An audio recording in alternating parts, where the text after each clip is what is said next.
Hi, నా పేరు doctor Lenin Reddy, Gold Hospital Guntur మరియు హైదరాబాద్. ఈ రోజు మనం మాట్లాడుకోబోయే టాపిక్, చాలా మంది షుగర్తో బాధపడతా, షుగర్ ఉందనే విషయాన్ని వాళ్ళు తెలుసుకోలేకపోతారు.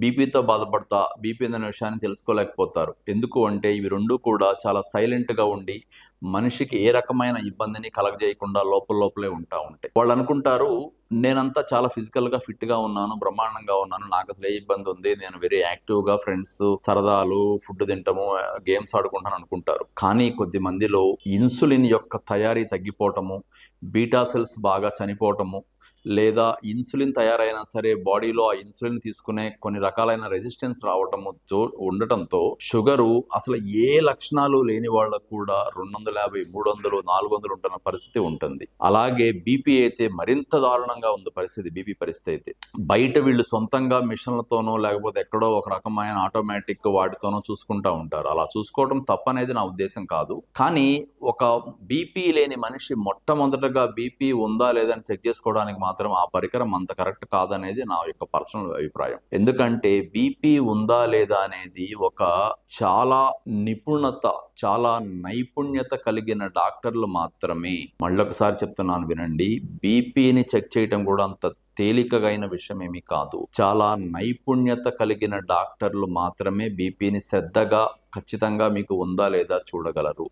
అంతేగాని డాక్టర్ల దగ్గర ఉండే వేరే స్టాఫ్ లేకపోతే వాళ్ళ అసిస్టెంట్లు ఎవరెవరో చూసిన దాన్ని కూడా బీపీ లేదు అని చెప్పినంత మాత్రాన్ని కూడా మనం నమ్మాల్సిన అవసరం లేదనేది. ఎందుకంటే నేను ఈ విషయాన్ని ఇంత బలంగా చెప్పడానికి కారణం, ఈ మధ్య కాలంలో గత 2-3 సంవత్సరాల్లో చాలా మంది చిన్న వయసు వాళ్ళు, 32, 31, 29, 30 ఏళ్ల వయసు వాళ్ళు కిడ్నీలు దెబ్బతినిపోయి గుండెపోటుకు గురయ్యి పక్షవాతానికి గురైన వాళ్ళు కొన్ని వందల వేల మంది గురించి మనం వింటున్నాము. నేనైతే పర్సనల్గా కూడా చూశాను. వాళ్ళందరూ కూడా బీపీతోనే చనిపోతున్నారు. చనిపోయిన వాళ్ళు నాకు తెలిసిన వాళ్ళు ఏంటంటే బీపీ వాళ్ళకి 200 ఉంటుంది, 220 ఉంటుంది, కానీ ఏ లక్షణాలు ఉండవు. అసలు జీరో అంటే జీరో. వాళ్ళు పక్షవాతంతో గురై హాస్పిటల్కి వస్తారు.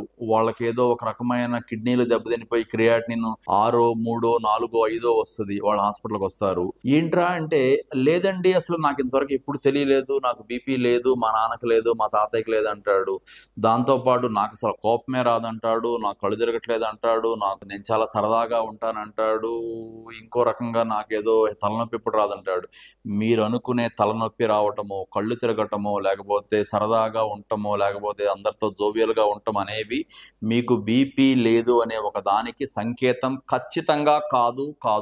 మీకు బీపీ ఉందో లేదో ఒక డాక్టరు మాత్రమే, దట్టు చాలా నైపుణ్యత కలిగిన, చాలా ఓపిక కలిగిన డాక్టర్ మాత్రమే ఖచ్చితంగా మీకు బీపీ కరెక్ట్గా చూడగలరు. అలాంటి వాళ్ళని వెతికి పట్టుకోవాల్సిన బాధ్యత కూడా మీదే. అలా బీపీ ఉండి బీపీ అనేది ఏముందో బయట ఎవరో ఒక స్టాఫ్ చూస్తారు, బయట ఎవరో పారామెడికల్ వాళ్ళు చూస్తారు, బయట ఎవరో నర్సింగ్ వాళ్ళు చూస్తారు, వాళ్ళు సరిగ్గా చూడరని కాదు, ఒక్కొక్కసారి కొన్ని మిస్ అవుతాయి అంతే. దానికి ఆ మాటకు అర్థం ఉంటే ఇక అందరూ అన్ని పనులు చేస్తారు, అలా కాదు కదా.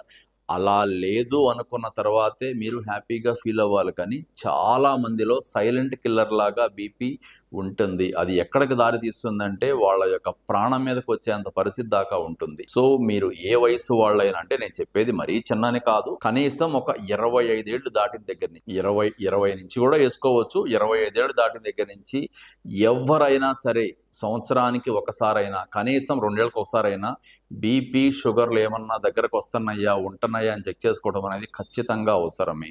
ఇది పూర్తిగా సమాజం మీద ఉన్న ఒక ఇష్టంతో చెప్తున్న వీడియో మాత్రమే. దీనిలో ఎటువంటి వైద్యపరమైన ఇది కూడా పెద్దగా కాదు. మీరు ఎక్కడన్నా చూయించుకోండి, ఎవరి చేతన్నా చూయించుకోండి, ఖచ్చితంగా 25 ఏళ్ళు దాటిన ఆడవాళ్ళైనా మగవాళ్ళైనా, అసలు 25 ఏళ్ళు దాటిన తర్వాత ఏ వయసు వాళ్ళైనా సరే, 30, 32, 34, 36, 38, 40 ఏ వయసు వాళ్ళైనా సరే, కానీ సంవత్సరానికి ఒకసారైనా సరే ఖచ్చితంగా బీపీ, షుగరు శ్రద్ధగా చూయించుకోవడం అనేది మాత్రం మీ యొక్క బాధ్యత. ఎందుకంటే ఒక్కసారి బీపీ, షుగర్ వలన జరిగిన నష్టాలు కొన్ని మనం వింటంటే, గుండె జబ్బులని, గుండెపోట్లని, పక్షవాతాలని, కిడ్నీలు దెబ్బతినిపోవటం అని, ఎరెక్టైల్ డిస్ఫంక్షన్స్ అని, లేకపోతే ఒక రకమైన నరాల బలహీనత అని, తిమ్మిర్లు రావటం అని, రకరకాల సమస్యలు. ఒక రకంగా చెప్పాలంటే మన తెలుగులో ఒక సామెత ఉంది, గోటితో పోయేదాన్ని గొడ్డలి దాకా తీసుకొచ్చామని చెప్పి. కరెక్ట్‌గా అదే జరుగుతది. మీరు బీపీని, షుగర్‌ని గనక ఉండి తెలుసుకోలేక లోపల గనక మీ లోపల అలాగే డ్యామేజ్ చేస్తా ఉంటే, గోటితో పోయేదాన్ని గొడ్డలి దాకా తెచ్చుకున్న సామెతలాగా తయారవుతారు. సో, ఈ విషయంలో మాత్రం apart from all these things దీనిలో ఎటువంటి లాభాపేక్ష గాని ఇంకోటి గాని లేదు. ఖచ్చితంగా with utmost respect to the society I am giving an clear advice. Okay. Thank you doctor Lenin Reddy, Gold Hospital, Guntur, Hyderabad.